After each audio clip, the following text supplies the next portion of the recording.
Suvremene žene trate vijek na trice, pa stalno nešto pišu da budu književnice. U sva se područja i svaku znanost pletu, a ovdje kod nas više no igdje na svijetu. Svaka sve živo zna, osim onog što je nužno znati. Zna mjesečeve mijene, svjetlopolarnice, Mars, Veneru, Saturn, po mome puke trice.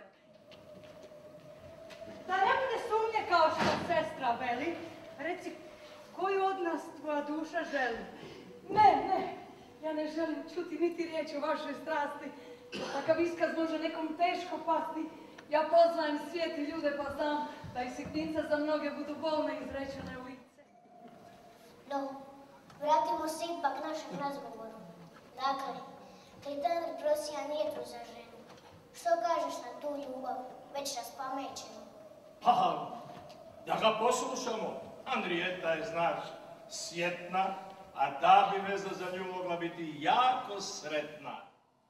Ovdje nje mi više nema, s njom mi ovdje sreća sva. Što mi crne sudba sprema, što na taj svijet dođoh ja. Što na taj svijet dođoh ja.